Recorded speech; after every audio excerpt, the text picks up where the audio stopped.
Buenos días, hermanos. ¿Cómo están? Que el Señor les bendiga. Hoy, por la gracia de nuestro Señor Jesucristo, vamos a continuar con nuestra exposición a la epístola a los romanos. Habíamos visto en el sermón pasado que Pablo nos dice que él anhelaba llevar el evangelio a todos los rincones del mundo conocido en ese tiempo. Porque el evangelio era o es poder de Dios para salvación, para todo aquel que cree. Es universal, no hay acepción de personas. Debemos de predicar a toda criatura y el evangelio tiene el poder para salvar a todos, a todo aquel que cree. Y en este evangelio, dice Pablo, se revela la justicia de Dios. Por eso es necesario predicar, porque se revela la justicia de Dios, algo que el hombre no tiene.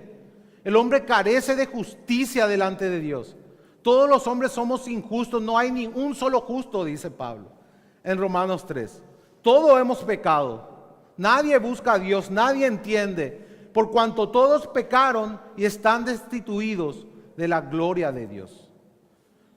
Entonces, este es el impulso para predicar el evangelio, porque en él se revela la justicia de Dios, la cual es nuestra por la fe, y en esa acción de justificar a los pecadores se manifiesta el poder de Dios para salvación, trasladando a las personas del reino de las tinieblas al reino de la luz, de la muerte espiritual a la vida espiritual.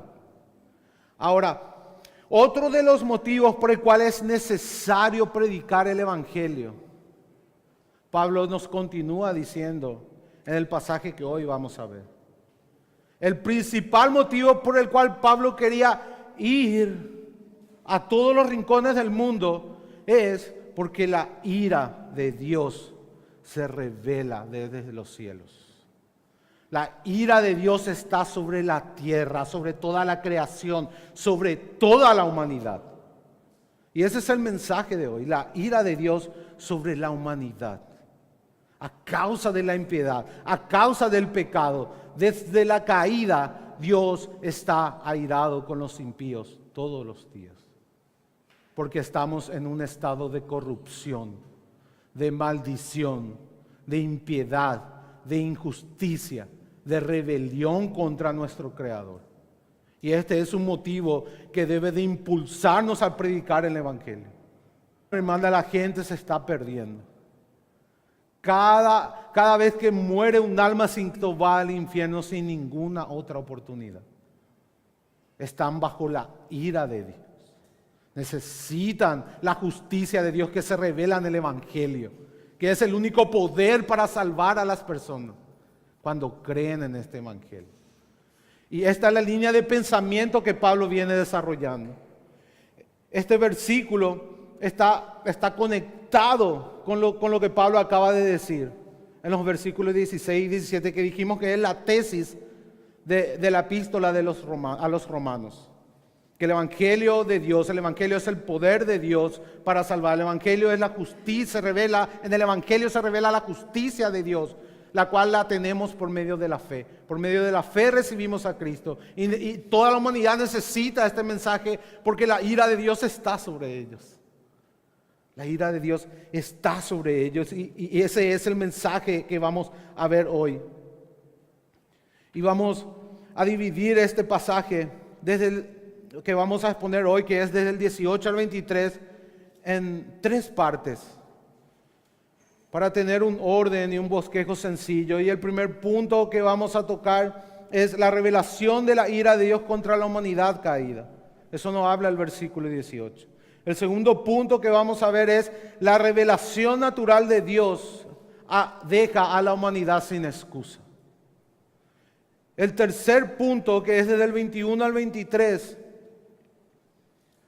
vamos a ver la necedad de adorar a la creación en lugar del Creador. Esta necedad es la que condena a la humanidad. La necesidad de cambiar al Creador por la creación es lo que condena a la humanidad. En esencia, la raíz del pecado es no glorificar a Dios. Y al no glorificar a Dios, glorificamos a otra cosa, porque fuimos creados como seres adoradores. Y no es la pregunta si adoramos o no adoramos. La pregunta es a quién adoramos. Y si no adoramos al Creador, adoramos a la criatura o a la creación. Y ese es el motivo que nos condena, que nos lleva a la perdición. Ese es el tercer punto que vamos a tocar. Así que, hermanos, para dar ya inicio, vamos a dar lectura a nuestro texto desde el versículo 18 al versículo 23. Porque la ira de Dios se revela desde el cielo contra toda impiedad e injusticia de los hombres que detienen con injusticia la verdad. Porque lo que de Dios se conoce les es manifiesto, pues Dios se lo manifestó. Porque las cosas invisibles de Él, su eterno poder y deidad, se hacen claramente visibles desde la creación del mundo, siendo entendidas por medio de las cosas creadas, de las cosas hechas, de modo que no tienen excusa. Pues habiendo conocido a Dios, no le glorificaron como a Dios ni le dieron gracias, sino que se envanecieron en sus razonamientos y su necio corazón fue entenebrecido. Profesando ser sabios se hicieron necios y cambiaron la gloria del Dios incorruptible en semejanza de imagen de hombres corruptibles, de aves, de cuadrúpedos y de reptiles.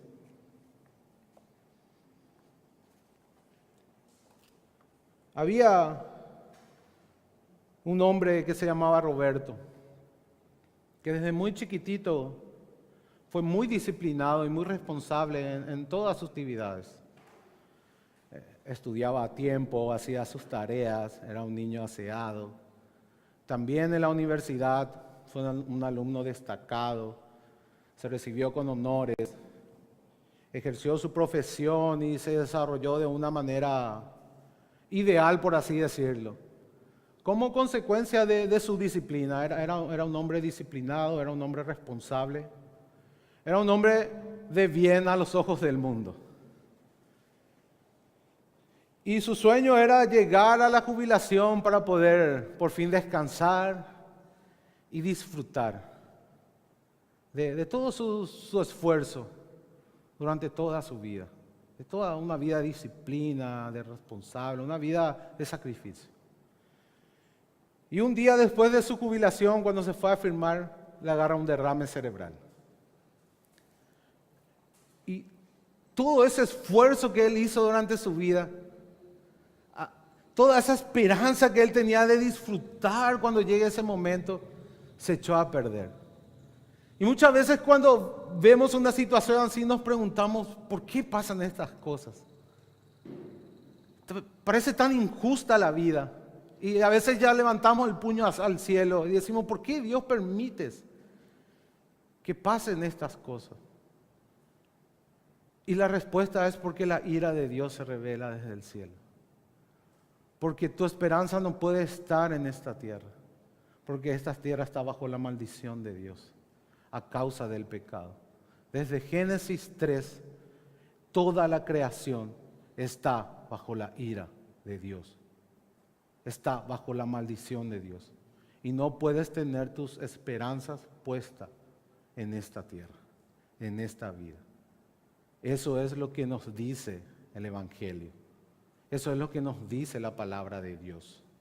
Y esta miseria del hombre, esta debilidad que tenemos, es una manifestación de la ira de Dios. Estas catástrofes naturales, donde mueren miles y miles de personas, y no podemos entender por qué Dios permite esas cosas y hace que dudemos de Dios. En realidad debe de llevarnos a confirmar la existencia de Dios. Porque Dios es un Dios santo. Porque Dios está airado con el impío todos los días. Y toda la humanidad entra en esa categoría. Porque todos hemos caído en Adán. Porque por uno entró el pecado y por él la muerte. Y la muerte es la voz de Dios para decirnos de que estamos malditos. De que estamos bajo su ira. Es por eso que la muerte es tan antinatural para los seres humanos. Por más de que haya muerto 1, 2 o 3 parientes, nunca te vas a acostumbrar a la muerte, porque no estamos diseñados para enfrentar la muerte. El ser humano no fue creado para morir. La muerte es una consecuencia de la ira de Dios que se revela desde el cielo, a causa de nuestra impiedad, a causa de nuestros pecados. La miseria humana es una evidencia de la ira de Dios que se revela desde el cielo. Las catástrofes naturales es una evidencia de la ira de Dios que se revela desde el cielo. Se ha roto nuestra relación con nuestro Creador. Se ha roto nuestra relación con el prójimo. La gente estafa, la gente engaña, la gente si puede te va a matar, te va a pisar. Porque estamos en rebelión con nuestro Creador. Hasta nuestra relación con la creación fue afectada. Dios mismo dice en el Génesis que espinos y cardos te producirá. Con sudor tendrás que ganarte el pan de cada día. Todas estas cosas son expresiones de la ira de Dios que se revela desde el cielo. Así que, hermanos, cuando nos enfrentamos a estas situaciones, en vez de dudar de Dios, nos debe llevar a confirmar su existencia. Porque si Dios es santo, Él no va a tolerar el pecado. Si Dios es justo, Él no va a tolerar la injusticia. La perfección no tolera la imperfección. La justicia no tolera la injusticia. Y esta es la expresión de Dios. Es la expresión de su justicia, es su ira.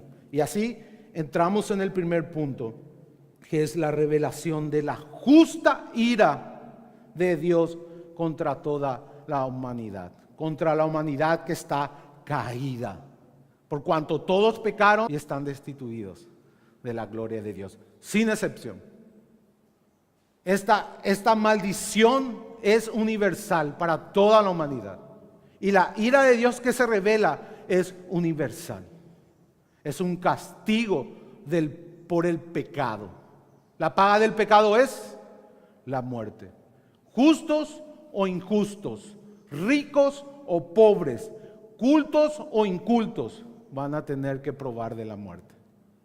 Porque es la revelación de la ira de Dios a causa del pecado. Todos, absolutamente todos, estamos bajo ese castigo. Bajo el castigo de la muerte a causa de nuestros pecados. No vamos a poder salvarnos de esa experiencia que es una manifestación de la ira de Dios. Aunque sabemos que por Jesucristo nuestra alma es reservada en los cielos, esperando la redención de nuestro cuerpo glorificado, esperando la adopción, esperando ese día en que Dios nos dé una materia en la cual el pecado no ha entrado, en la cual la maldición del pecado no está, en el cual mora la justicia, en el cual ya no hay muerte, en el cual ya no hay llanto, en el cual ya no hay sufrimiento ni dolor. Eso es lo que esperamos. Esperamos ese momento de recibir ese cuerpo. Por tanto, no podemos poner la esperanza como Roberto en esta tierra, porque no la vamos a tener.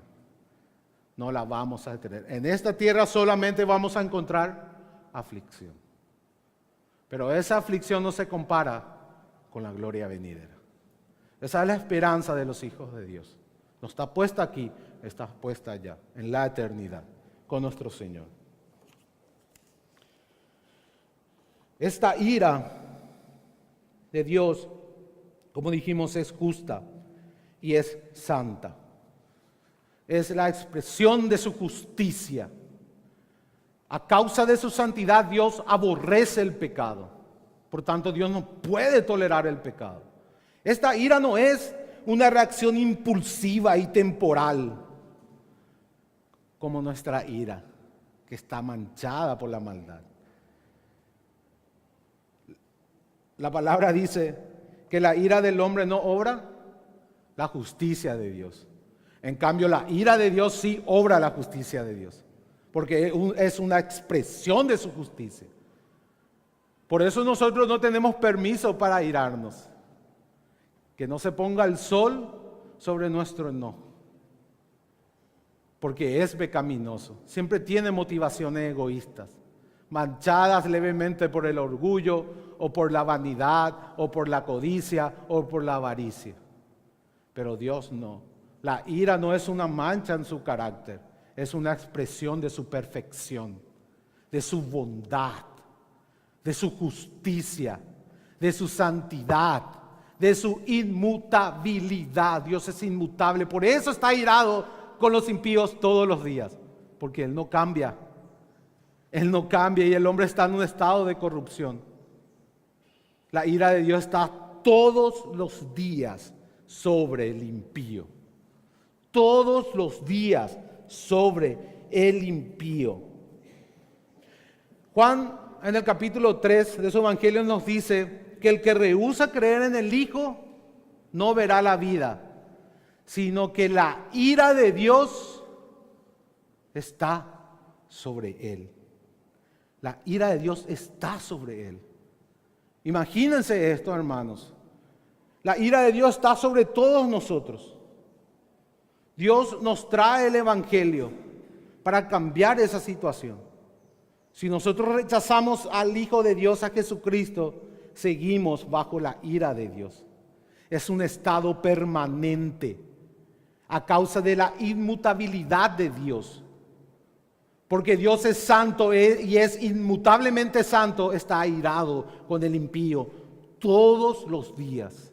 Todos los días el incrédulo camina sobre una cornisa fina y delgada, y en cualquier momento puede resbalar y caer al Seol, aquel Seol que nunca se sacia de tragar almas.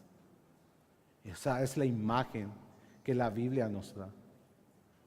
Hermanos, si debemos de temer algo, es a la ira de Dios. Si algo nos debe llevar a examinarnos si estamos verdaderamente en Cristo, es la ira de Dios. Como dijimos, la ira es una expresión de su justicia y de su santidad. La Biblia nos dice versículos como: muy limpio eres de ojos para ver el mal, ni puedes ver el agravio. Esto está en Habacuc 1:13. Y lo más sorprendente es que una de las razones por la cual Dios manifiesta su ira es el amor. ¿Por qué, hermanos? Porque el amor de Dios, según el apóstol Pablo, en 1 Corintios 13 dice que no se goza en la injusticia. El amor no se goza en la injusticia. Por tanto, Dios derrama su ira sobre la injusticia. Porque recuerden que la ira es una expresión de la justicia de Dios a causa del pecado, para vindicar la justicia de Dios, para castigar a los injustos, para castigar a los rebeldes, para castigar a los pecadores. Esa es la ira de Dios. Hay un sentido en el cual no podemos decir que Dios es ira, ¿verdad? No podemos decir como decimos que Dios es amor, o que Dios es santo, santo, santo, o que Dios es juez justo. Estas son todas expresiones bíblicas. Pero no vamos a encontrar en la Biblia que Dios es ira. Porque la ira no es un atributo eterno de Dios. No podemos decir que antes del principio de las cosas Dios estaba airado. Porque Dios estaba en una relación perfecta, intertrinitaria, de amor y de justicia y de santidad, entre el Padre, el Hijo y el Espíritu Santo. No hay manera de que el Padre esté airado con el Hijo, o el Hijo con el Espíritu, o viceversa, porque su relación era perfectamente justa y santa. Entonces, no podemos decir que la ira es eterna en ese sentido. No podemos decir que Dios es ira, como si podemos decir que Dios es justo, o que Dios es amor, o que Dios es santo. La ira tuvo un comienzo, y ese comienzo es en la caída.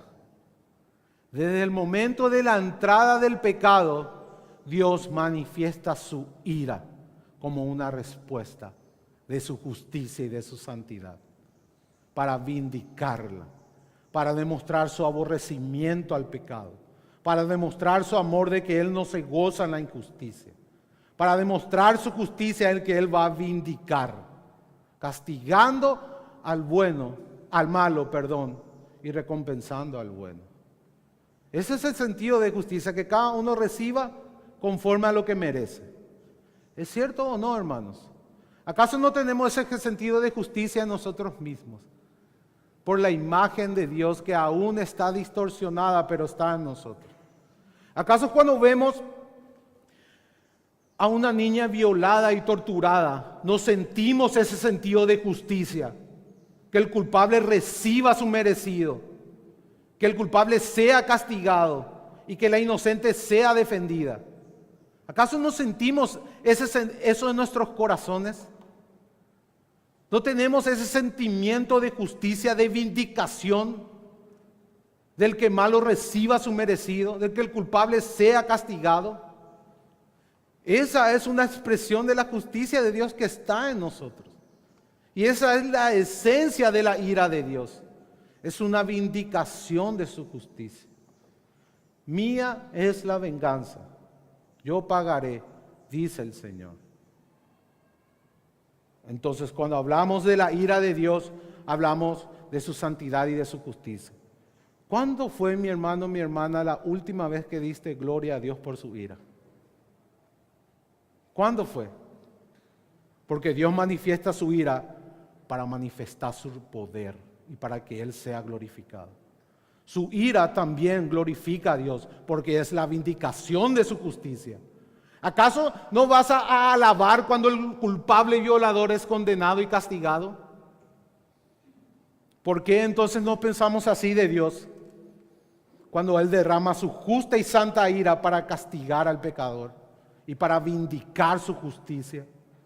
¿Acaso no esperamos los nuevos cielos y nueva tierra donde mora la justicia?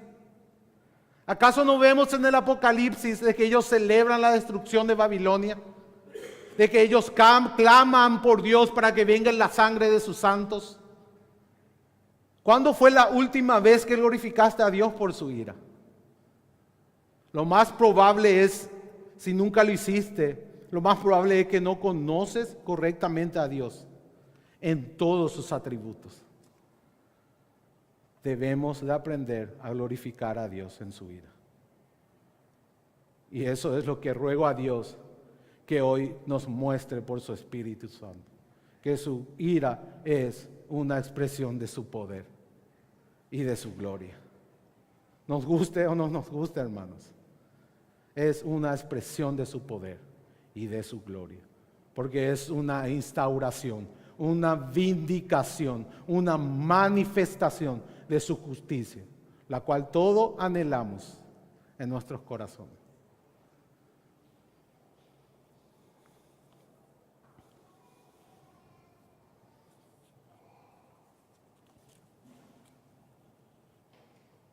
Un engaño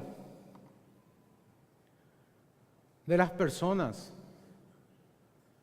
que detienen esta verdad con su injusticia es que confunden el favor temporal de Dios con el favor eterno de Dios. Vemos eso, ¿verdad, hermanos? Cuando hablamos con nuestros familiares que no conocen a Cristo. Piensan, no, pero mira, si Dios me bendice, tengo hijos hermosos, todos estudiaron, se recibieron, cada uno ya se casó, tiene hijos, están bien, tenemos salud. Dios nos bendice. ¿Cómo me vas a decir que yo me voy a ir al infierno? ¿Cómo me vas a decir que la ira de Dios está sobre mí si Dios me bendice? ¿Acaso no ve la bendición de Dios? Y confunden el favor temporal de Dios, la gracia común, con el favor especial de Dios, con la gracia salvífica de Dios, con el favor eterno de Dios. En Hechos 14 nos dice la palabra, no hace falta que busque, hermano, yo lo voy a leer. Dice que Dios se reveló en todos los tiempos, y una de las formas en la que Dios se revela a la humanidad es que dejó testimonio a sí mismo, haciendo bien, dándonos lluvias del cielo, tiempos fructíferos, llenando de sustento y de alegría nuestros corazones. De esa manera Dios da testimonio de su existencia. Fíjense que esa persona, aunque están engañadas, aunque creen que son salvas, saben que esas bendiciones vienen de Dios. Esas bendiciones dan testimonio de la existencia de Dios. Ellos dicen, Dios es el que me bendice. ¿De dónde vienen esas cosas buenas sus vidas? De Dios, y ellos lo saben. Y ellos lo saben. Ahora están confundidos en cuanto al favor temporal y al favor eterno. En cuanto a la gracia común y en cuanto a la gracia salvífica. No es lo mismo. Nuestro Dios es perfecto y nos llama a nosotros a ser perfectos. El Sermón del Monte nos dice que como Él hace llover sobre justos e injustos, nosotros también debemos de imitar esa conducta. Debemos de amar a nuestros enemigos, es el mandamiento. ¿Por qué, hermanos? Porque de esa manera reflejamos el carácter de Dios. Ahora, eso no es suficiente para salvar. La revelación natural de Dios no salva a nadie. El saber que Dios existe no salva a nadie. Y ahí tenemos que ver también el error que cometen muchos hermanos, hacer mucho énfasis en la apologética. Revisar las redes sociales y hacen 8 meses que están hablando de ideología de género o en contra del ateísmo, pero nunca proclaman el evangelio. Pero nunca dicen que tienen que creer en Jesucristo, que no hay otro camino. Nunca hablan del poder de Dios para salvación, para todo aquel que cree. Piensan que por hacer apologética la gente se va a salvar y no se van a salvar. Porque para lo único que sirve la apologética es para mostrar su existencia. Y para lo único que sirve el testimonio de la existencia de Dios es para condenar a la humanidad. No puede salvar a nadie. Está bien, hay que denunciar lo malo, pero debemos de hacerlo pensando siempre en proclamar el evangelio, porque no hay otra esperanza para la humanidad, porque solamente en el evangelio se revela el poder de Dios para salvación, porque solamente en el evangelio se revela la justicia de Dios. Está bien, defendamos la verdad de Dios, pero todo en su equilibrio, entendiendo que lo más importante es predicar el evangelio. Que si Dios no le cambia sus corazones, no tiene ninguna esperanza. No tiene ninguna esperanza.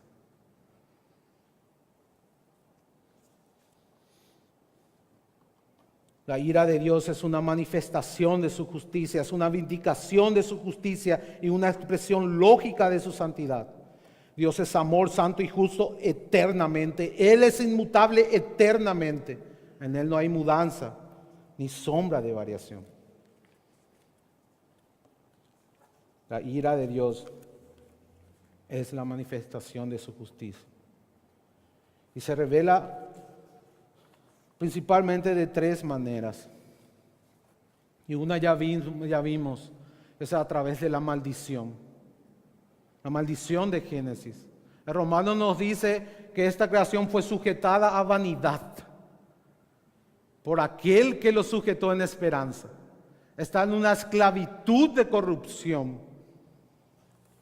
Espinos y cardos produce. Nos dificulta la vida. No responde como deberíamos. De repente viene un diluvio y lleva a tu casa. Toda tu inversión. Viene una tormenta, derrumba tu negocio. La ira de Dios se revela desde los cielos. La ira de Dios se revela en toda la creación, porque toda la creación está maldita a causa del hombre, a causa del pecado del hombre. Esta creación gime a una, dice Pablo en Romanos 8, y a una está con dolores de parto, está sufriendo las consecuencias de la ira. Y no solo ella, sino también nosotros mismos. Por cuanto el pecado entró en el mundo por un hombre y por el pecado la muerte, y así la muerte pasó a todos los hombres, por cuanto todos pecaron.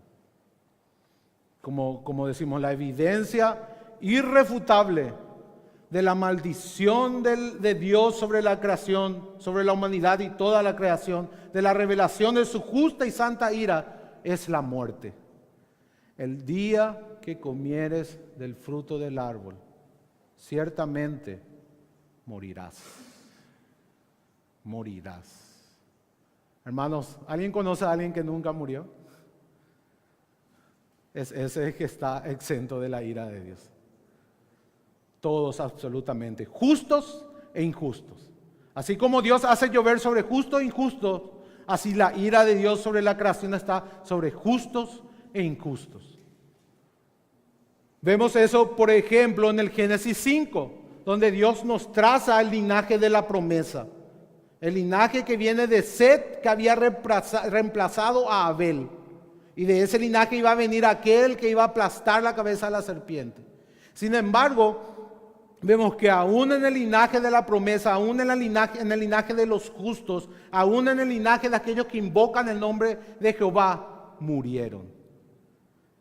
Y eso Dios nos hace resaltar en ese capítulo, terminando cada generación con la palabra y murió, y murió, y murió, y murió, y murió. Y así la muerte es la expresión de la justicia de Dios, de la ira de Dios, del castigo de Dios a causa del pecado. Es de esta manera en que la ira de Dios se revela desde el cielo. Ahora, Dios también actúa de manera directas. Vemos eso. Dios también se da a conocer de tres maneras. Vamos a ver las tres maneras en que Dios se da a conocer. Puede haber más, pero las tres maneras más generales. Una es a través de la historia. Dios se da a conocer a través de la historia. Podemos ver que Dios existe a través de la historia de Israel. A través de la historia de Israel, por ejemplo, Nabucodonosor reconoció al Dios de los cielos, al Dios de Israel. Y muchos otros reyes y muchas otras personas y nosotros mismos, gracias a esa historia que tenemos, podemos ver de que Dios se revela a toda la humanidad a través de la historia. Ahora, dentro de esa historia, también Dios ha actuado de una manera directa, trayendo su ira sobre la humanidad. Algunos ejemplos son el diluvio, la destrucción de Sodoma y Gomorra, las plagas sobre Egipto, la ira de Dios sobre su pueblo, sobre los israelitas incrédulos, donde Dios traía juicio sobre ellos a través de otras naciones. En el Apocalipsis vemos las copas de la ira que va a ser derramada sobre toda la creación. Entonces no solamente se revela de esta manera, sino de esta manera natural, por así decirlo, sino de una manera sobrenatural. Dios también ha accionado directamente sobre la maldad, trayendo su ira. A través de la historia podemos dar testimonio de eso.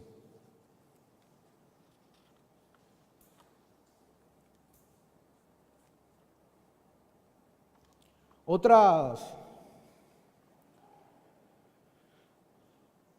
de las maneras en que Dios revela su ira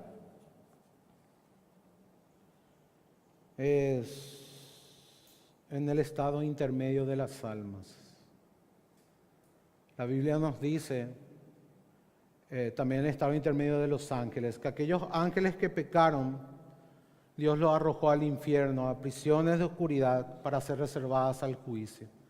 Entonces esos seres espirituales están experimentando la ira de Dios, esperando ese día de juicio, en prisiones de oscuridad. Pedro también nos dice acerca de los hombres que los injustos están reservados para ser castigados en el día de juicio. Esto está todo en 2 de Pedro capítulo 2. Entonces estas personas que están ahí en un estado intermedio esperando un cuerpo para ser condenados, están siendo testigos de la ira de Dios que se revela sobre ellos.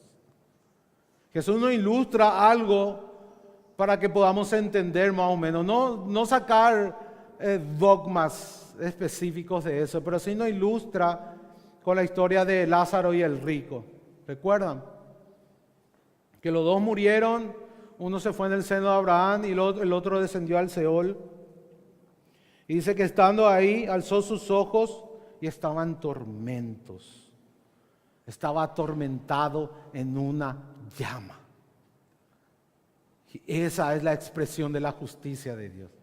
Estaba bajo la ira de Dios a causa del pecado, esperando ese día de juicio, estando atrapado ahí en un lugar donde ya nadie más puede volver. Jesús nos dice esto. El rico le pidió a Abraham que envíe a alguien para avisarle a sus parientes, y él les dice que no hay más caso, que nadie puede volver, que ellos tienden a Moisés. Hermanos, tenemos las Escrituras, tenemos el Evangelio. Es la única manera de quitar la ira de las cabezas de las personas. Es la única manera de cambiar su estado de miseria, de corrupción y de condenación. No hay otra manera. No existen milagros, no existen sanidades, no existen apariciones, no existen llantos de vírgenes que pueda salvar a nadie. Es solamente el Evangelio. Solamente el Evangelio. Solamente por medio de Cristo podemos dejar de ser hijos de ira por naturaleza. Podemos dejar de estar bajo la condenación de Dios y reconciliarnos con Él, estar en paz con Él. Solo a través de Cristo, no tenemos otra esperanza.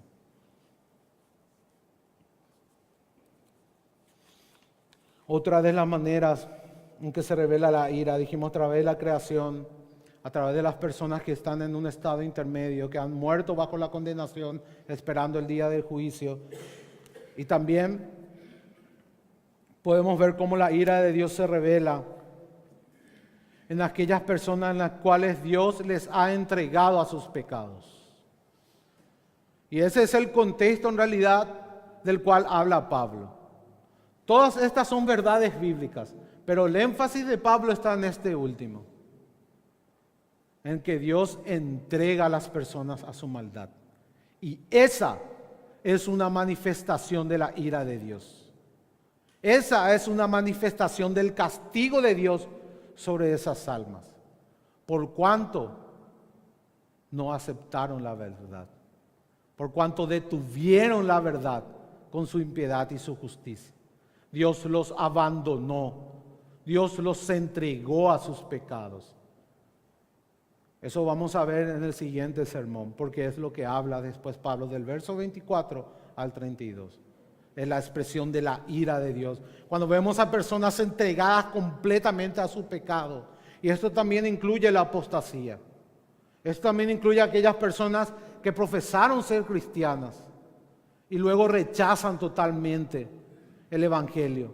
Rechazan totalmente la palabra de Dios y se entregan al pecado. Se entregan a la corrupción y celebran su rebeldía. Celebran sus pecados porque Dios le ha condenado, porque Dios le ha entregado a su maldad a fin de que sea condenado. En 2 Tesalonicenses 2:11 dice, Dios le envía un poder engañoso para que crean la mentira a fin de que sean condenados. Mi hermano, mi hermana, si hoy estás aquí y has estado jugando con el Evangelio, si has estado rechazando en tu corazón diciendo, no mañana le entrego mi vida a Cristo, mañana le entrego mi vida a Cristo, mañana clamo por la misericordia de Dios y sigues abandonándote en tus pecados una y otra vez, ocultándote y haciendo tus cosas en las tinieblas, un día Dios te puede entregar y condenarte en vida. Eso es lo que la palabra dice. Con Dios nadie juega. De Dios nadie se burla. Dios puede entregarte al engaño a fin de que seas condenado. Dios puede entregarte a tus pecados a fin de que seas condenado en vida. Como un apóstata, como un apóstata o en las inmundicias de tu maldad, rechazando a Cristo o revolcándote en el lodo de nuevo, ya sin regreso,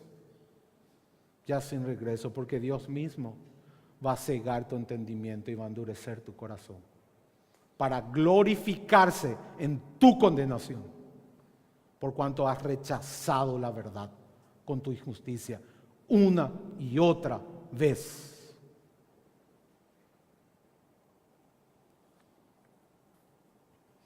En el verso 24 dice: Dios los entregó a la inmundicia, a las concupiscencias de sus corazones. En el verso 26 dice, de Romanos 1 estamos hablando, Dios los entregó a pasiones vergonzosas. En el verso 28 dice, Dios los entregó a una mente reprobada para hacer cosas que no convienen, estando atestados de toda injusticia, fornicación, perversidad, avaricia, maldad, llenos de envidia, homicidios, contiendas, engaños y malignidades, murmuradores, detractores, aborrecedores de Dios, injuriosos, soberbios, altivos, inventores de males, desobedientes a los padres, necios, desleales, sin afecto natural, implacables y sin misericordia. Dios los entregó. Están condenados en vida. ¿Por qué vemos tanta maldad en el mundo, hermanos? ¿Por qué vemos que Dios permite tantas atrocidades? Porque muchas de esas personas están condenadas en vida. Porque la ira de Dios se revela desde el cielo contra toda injusticia y maldad. Y Él va a vindicar su justicia. Hay un sentido de que la ira de Dios se revela todos los días de una manera presente y continua. Pero solamente ellos acumulan ira para el día de la ira. Va a haber un día final. Va a haber un día donde todas esas almas van a levantarse para estar delante de Dios, del gran trono blanco, en donde cada uno va a ser juzgado conforme a sus obras. La condenación es conforme a sus obras. Si Dios los entrega, ¿qué esperanza tiene, hermano? No juguemos con Dios. No endurezcas tu corazón. Este es el clamor de Dios. No endurezcas tu corazón hoy. Hoy es día de salvación. Hoy es día de clamar por las misericordias de Dios que son abundantes. Hoy es día de confiar en Jesucristo como tu único mediador, como el único camino al Padre. No hay otro nombre dado a los hombres en el cual podamos ser salvos.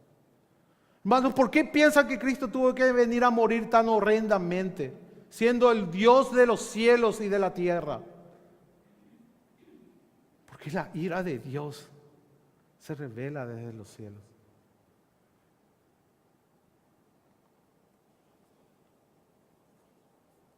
Esta ira viene de Dios. Es una ira santa, es una ira justa, contra toda impiedad e injusticia. Impiedad e injusticia son términos que están muy relacionados. Impiedad nos habla de nuestra irreverencia hacia Dios. Impiedad nos habla de la esfera religiosa. Impiedad nos habla de quebrantar la primera tabla de la ley. Injusticia nos habla de quebrantar sus santos mandamientos, de nuestras relaciones horizontales, de la segunda tabla de la ley. Ambos representan al pecado y a la rebelión contra Dios y sus mandamientos.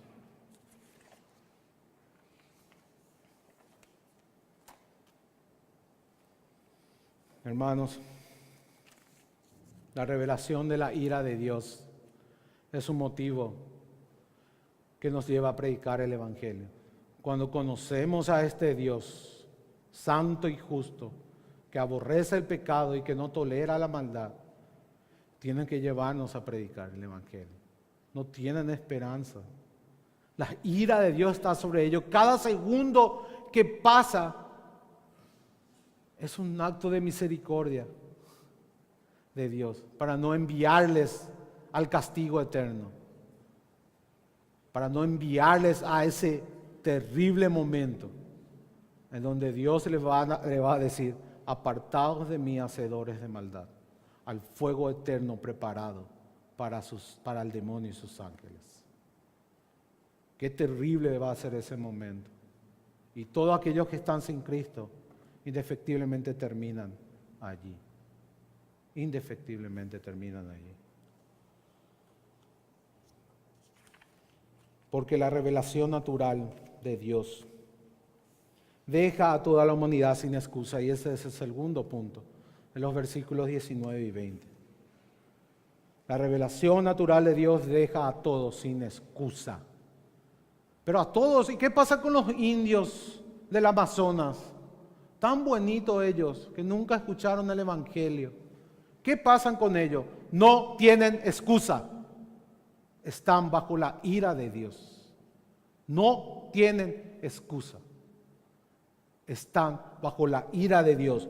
Porque lo que de Dios se conoce les es manifiesto, pues Dios se lo manifestó.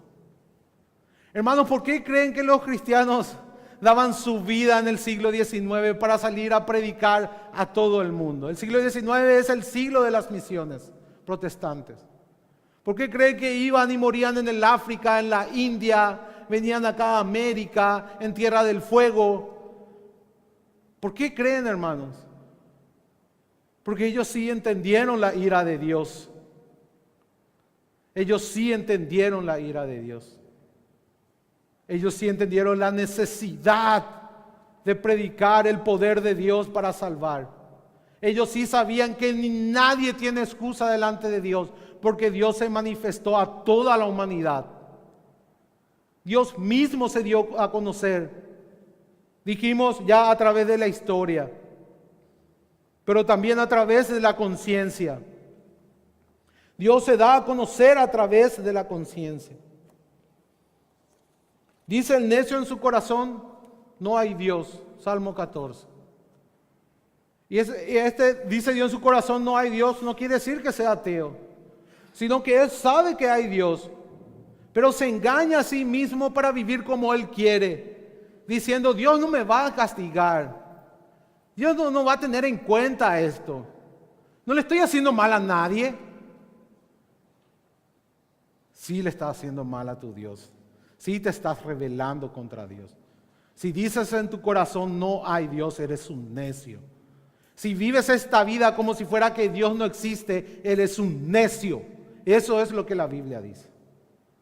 Porque Dios ha dejado testimonio en tu conciencia de que Él existe y de que Él es justo, de que Él demanda justicia. En el versículo 32 de este mismo capítulo dice: quienes habiendo entendido el juicio de Dios.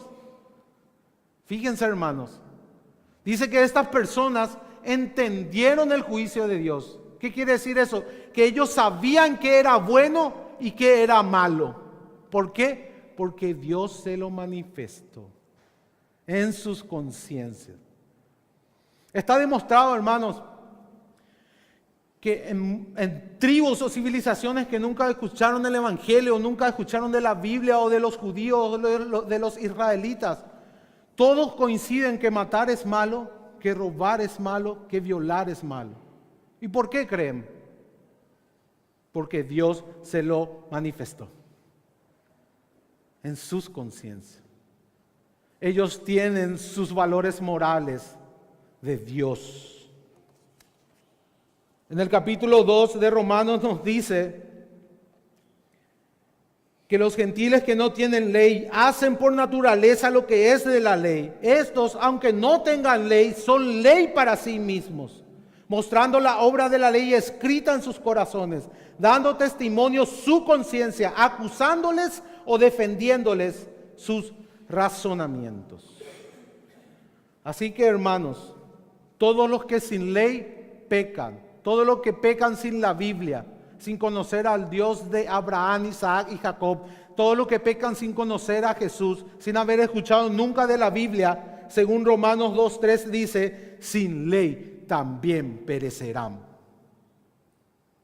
No tienen excusa. No tienen excusa.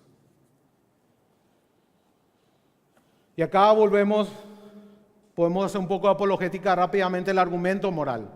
La pregunta no es si uno puede ser bueno sin creer en Dios.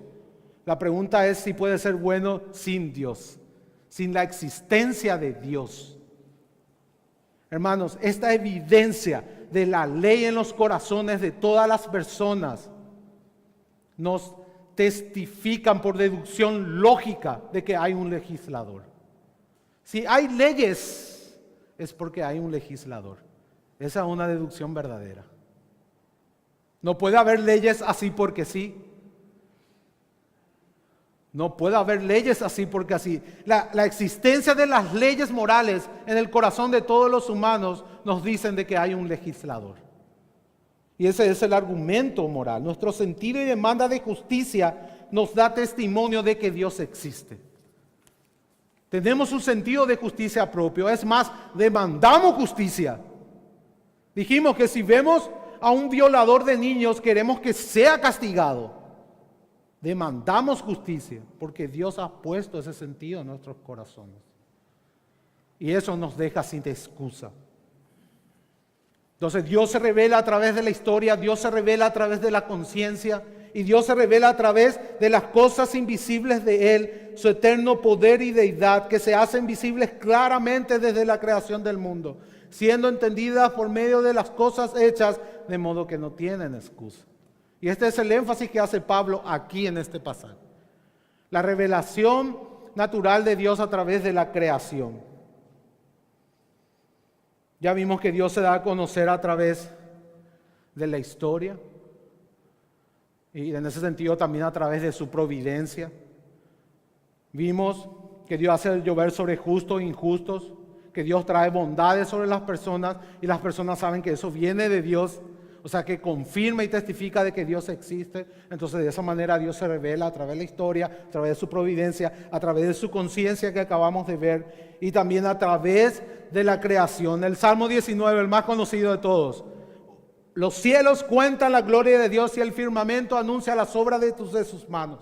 Un día emite palabra a otro día y otra noche a otra noche declara sabiduría.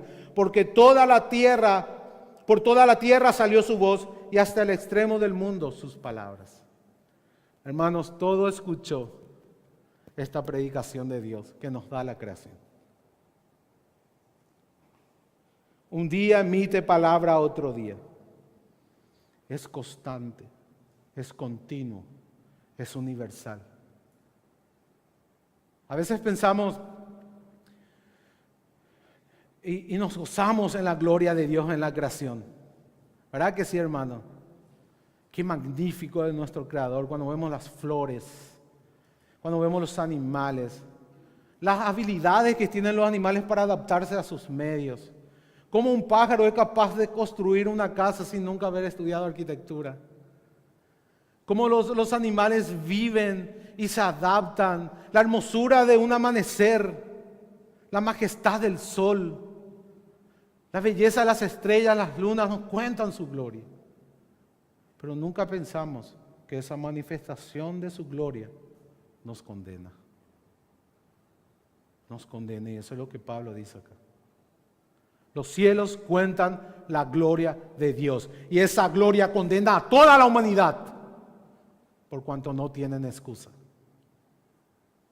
Por cuanto no tienen excusa. Espero que ahora cuando lean el Salmo 19 piensen en sus implicaciones y de la urgencia de predicar el Evangelio, de la urgencia de no endurecer sus corazones. Mi hermano, mi hermana, hoy es un día para examinar tu corazón, para ver si estás en Cristo. Hoy es un día para cerciorarte de que la ira de Dios no esté sobre ti. Hoy es un día para hacer. Esta creación manifiesta sus cosas invisibles. De Él dice. Dios es invisible, sabemos eso, hermanos. ¿Verdad? Jesucristo es la imagen visible del Dios invisible. A Dios nadie le vio jamás. Jesucristo nos ha dado a conocer. Pero sin embargo la creación nos muestra las cosas invisibles de Él. Nos da a conocer lo que no podemos ver. Dice su eterno poder y deidad. Su eternidad. Su eternidad. Es una evidencia de que Dios existe. Todo lo que comienza a existir tiene una causa. Vamos a ver un poco de apologética. Todo lo que comienza a existir tiene una causa. Esa es una afirmación lógica verdadera. El universo comenzó a existir. La ciencia de eso hoy ya lo confirma. Por tanto, tuvo una causa. Todo lo que existe comenzó a existir. Todo lo que existe tiene una causa. ¿Verdad? La ciencia afirma eso. La ciencia afirma cosas como que el universo se está expandiendo.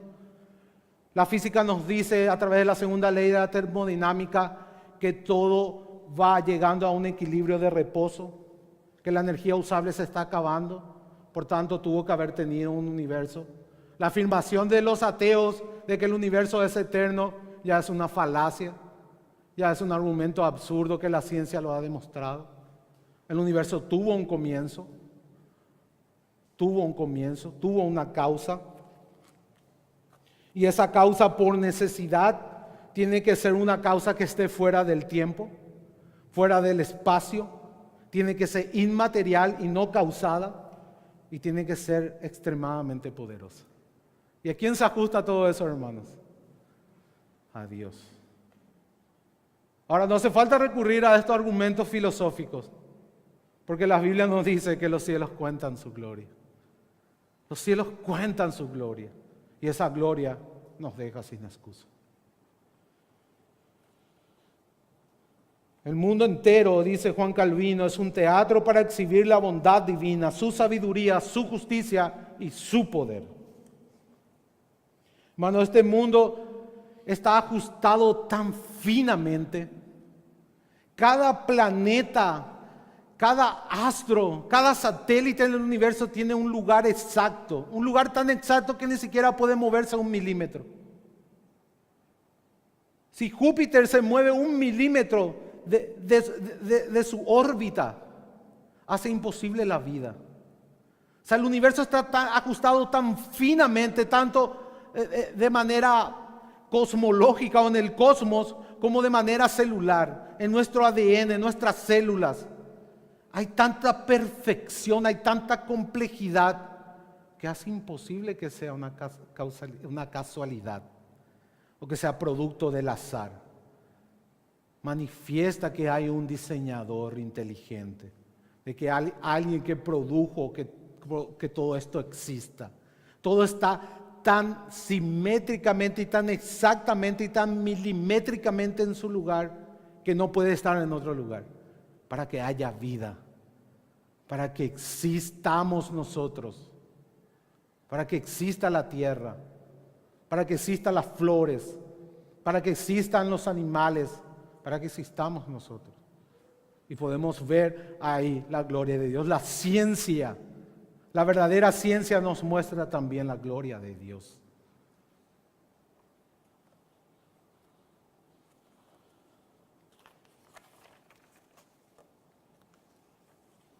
Así que, hermanos, no tenemos excusa. No tenemos excusa.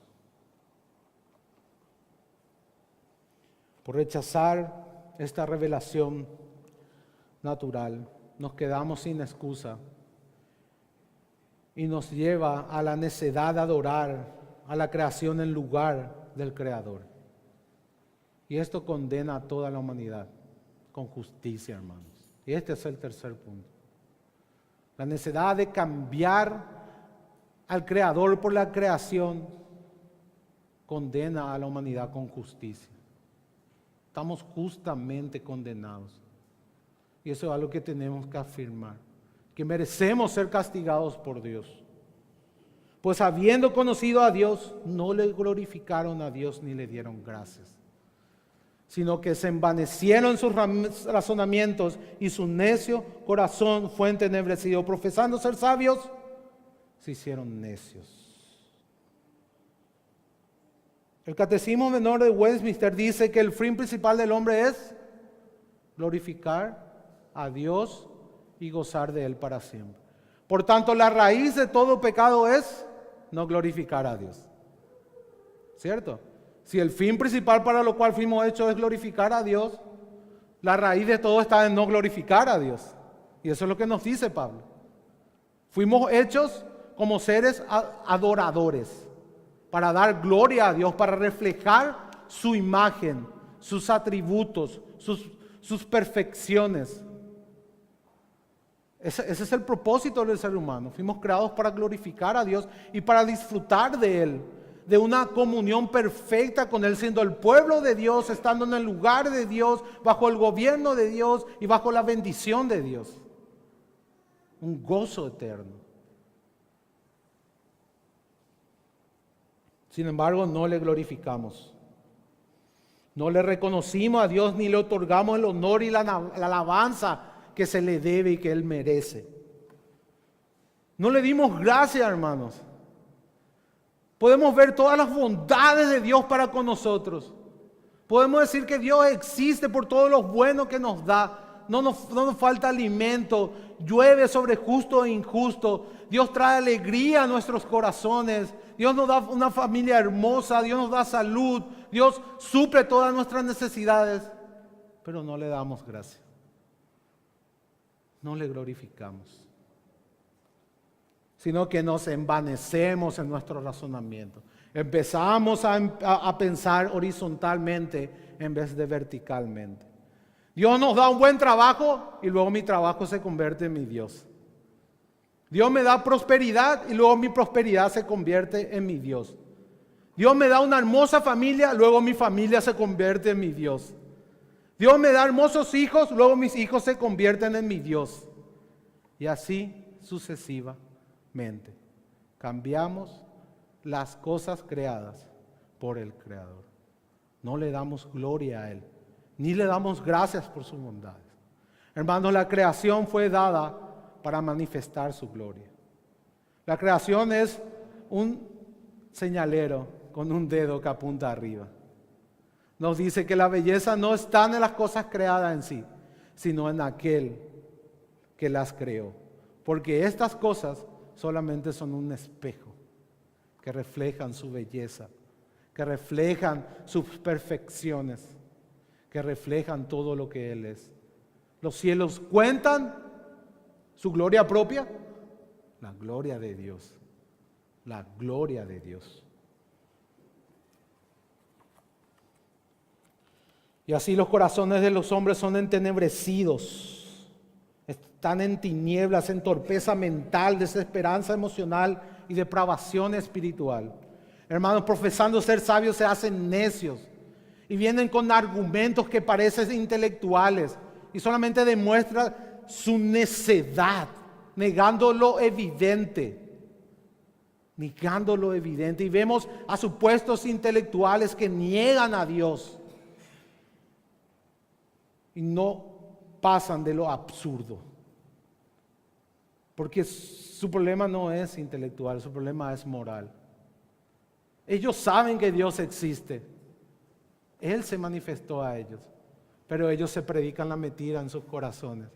Dice el necio en su corazón: no hay Dios, Dios no existe, Dios no existe, Dios no existe. Voy a vivir como quiero, voy a vivir como quiero, voy a hacer lo que quiero. Voy a seguir mis planes, mis metas.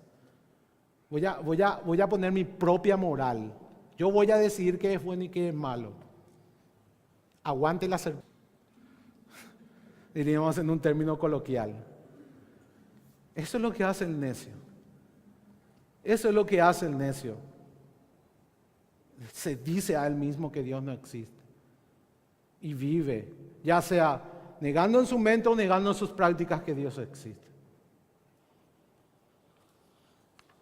Todos sus pensamientos están corrompidos. Todos sus sentimientos están corrompidos. Todas sus prácticas religiosas están corrompidas. Todas las religiones del mundo solamente condenan. Solamente somos salvos por medio de Jesucristo. No hay otro camino. No, mi hermano, mi hermana, no todos los caminos llevan al cielo, solo Jesús. Buda no te lleva al cielo. El hinduismo no te lleva al cielo. Mahoma no te lleva al cielo. Solamente Jesucristo. Solamente Jesucristo. Ellos están condenados. Ellos están condenados. Necesitan del Evangelio. Necesitan del Evangelio. En toda la historia se ha mostrado esta necedad, este absurdo de rechazar a Dios. Podemos ver en las Escrituras cómo por rechazar a Dios se edifican una ciudad a sí mismo y se hacen una torre, diciendo en sus corazones no hay Dios. La Biblia nos dice en Reyes que los sirios dicen que Jehová es Dios de los montes, pero no es Dios de los valles. O sea, Dios es Dios aquí nomás en la iglesia el domingo, pero durante la semana Dios no es Dios. Yo vivo como quiero. Podemos aplicar de esa manera, sin echarle mucha culpa a los sirios. Eso está en Primera de Reyes 20:28. Y ni qué decir con la idolatría. Isaías nos dice, alquilan un platero para hacer un dios de ellos, se postran y adoran, luego le echan sobre sus hombros, los llevan, lo colocan en un lugar, allí se está, no se mueve de su sitio, le gritan, tampoco responde, ni libra de la tribulación. O sea, ¿hasta qué punto llega la necedad? Ellos de su propio dinero van al platero, se hacen un dios. No, haceme de esta forma, un poco con pancita, un poco de sonrisa. Ahora ya está y le llevan otra vez en una procesión por la ciudad, parece conocido ahora. Le ponen en un lugar, le prenden velas, le ponen flores, se arrodillan, lloran, le piden milagros, le piden que le libre de la enfermedad, que le prospere financieramente, que le dé salud, que le cuide a sus hijos. Y son todos como Roberto, ponen su esperanza en esta tierra, olvidando que la ira de Dios se revela desde los cielos. Pero quitemos un poco nuestros ojos de los ídolos de plata y de madera. Hermanos, cualquier cosa se puede convertir en un ídolo en nuestros corazones. Tenemos una inclinación terrible de hacer de las cosas buenas un ídolo. Y ya hemos mencionado un poco de esto. La prosperidad que Dios nos da, la familia que Dios nos da, los hijos que Dios nos da, el trabajo que Dios nos da, la educación que Dios nos da, hasta el vehículo que Dios nos da, se convierte en un ídolo. Cambiamos al Creador por la criatura. ¡Qué necedad! ¡Qué asombrosa necedad!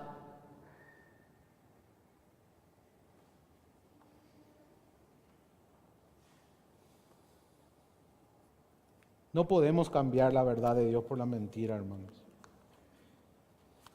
No podemos honrar a la criatura en lugar del Creador. Es una necedad.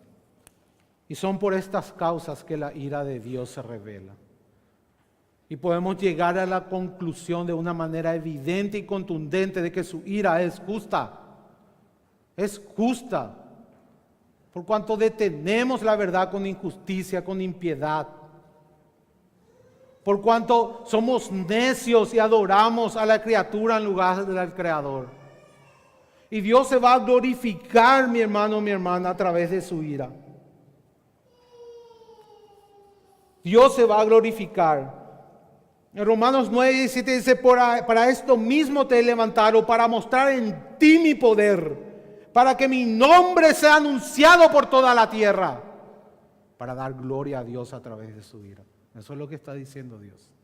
Para eso le levantó a Faraón, para castigarlo públicamente y para darle gloria al Dios de Israel.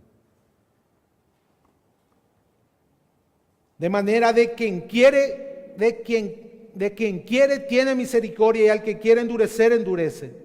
Pero me dirás, ¿por qué pues sin culpa? Porque ¿quién ha resistido a su voluntad? Mas antes, oh hombre, ¿quién eres tú para que alterque con Dios?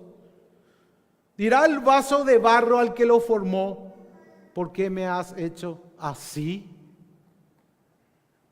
El enaltecido vaso de barro puede reclamarle a su hacedor. Eso es lo que Pablo dice. Eso es lo que Pablo dice. ¿No tiene potestad el alfarero sobre el barro para hacer de la misma masa un vaso para honra y otro para deshonra? ¿Y qué si Dios, queriendo mostrar su ira y hacer notorio su poder, soportó con mucha paciencia los vasos de ira preparados para destrucción? ¿Qué, hermanos? ¿Acaso no es esto un motivo más para darle gloria a Dios? Para exaltar a Jesucristo por lo que Él nos dio sin merecerlo. Por medio de Jesucristo pasamos de ser vasos de ira para la gloria de Dios a ser vasos de misericordia para la gloria de la alabanza de su gracia. Eso también debe de producir en nuestros corazones. Mi hermano, nosotros no podíamos hacer nada para salir de esa situación. Dios, al quien quiere endurecer, endurece. Y a quien quiere, salva. No depende del que quiere ni del que corre. Hermanos, eso debe de humillarnos en esta mañana. Eso debe de humillarnos, porque no podemos hacer absolutamente nada. Solamente Dios puede salvarnos a través de Jesucristo. Y ese es un motivo que debe llevarnos a doblar rodillas y a clamar por su misericordia en esta mañana. Si hoy no estás en Cristo, la ira de Dios está sobre ti. Estás a 1 milímetro de caer al castigo eterno, al fuego eterno, al gusano que nunca muere. Allí donde es el llanto y el crujir de dientes. Si hoy no estás en Cristo, es un buen día para empezar. No endurezcas tu corazón, porque la ira de Dios está sobre ti. Está sobre ti y no querrás enfrentarte con Él. Porque si mueres sin Cristo, ese día Él se va a burlar de ti, por cuanto lo has rechazado, por cuanto el Evangelio te fue predicado y lo menospreciaste, pisoteaste la sangre del Hijo de Dios y crees que no eres digno de ser castigado. Si has menospreciado la sangre del Hijo de Dios. Hoy es un día para clamar por su misericordia. No juegues con el Dios de los cielos y de la tierra, con aquel que tiene poder para destruir tu alma. Clama por su misericordia hoy. Solamente Él puede salvarte. No puedes hacer nada al respecto. Clama por Él que envíe su espíritu, que te dé un nuevo corazón. Confía en Jesucristo como tu única justicia delante de Él. Solamente por medio de Jesús vas a ser aceptado a Dios. Solamente Jesús puede ser tu justicia. No puedes hacer nada. Y debes hacerlo hoy. Hoy clama al Señor. Porque la ira de Dios está sobre ti. Mi hermano, mi hermana, por la misericordia de Dios, no juegues con este mensaje. Teme a Dios y clama por su misericordia. Pon tus ojos en Jesús. Él es tu única paz. Él es el único que puede cambiar esa condición de ira a misericordia. Vamos a orar. Padre, oh Señor, solo tú puedes salvar. Clamamos por tu misericordia en esta mañana. Señor, es urgente tu evangelio. Es urgente que hoy traiga salvación a este lugar. Por favor, Padre, rompe la dureza de los corazones. Que tu Espíritu Santo, Señor, quebrante corazones de piedra hoy, para que puedan salir de tu ira y entrar a tu misericordia. Señor, ilumina sus mentes en esta mañana, para que la gloria de la cruz de Cristo resplandezca en sus mentes, para que puedan entender, Señor, cuán grave es estar bajo tu ira, que no tenemos excusa, que todos hemos pecado que todos hemos sido necios por cambiar tu gloria, Señor, por no glorificarte, por no amarte y guardar tus mandamientos, por no vivir para tu gloria y disfrutar de una comunión íntima y perfecta contigo a través de Cristo. Padre, te ruego, Señor, que en esta mañana nos visites con tu misericordia y no nos pague conforme a nuestros pecados. Que hoy traigas tu perdón, Señor, a este lugar. Que hoy traigas a Cristo en este lugar para la alabanza de la gloria de tu gracia. Padre, en el nombre de Jesús te lo pedimos. Amén. Gracias y paz, amados hermanos. Que el Señor les bendiga.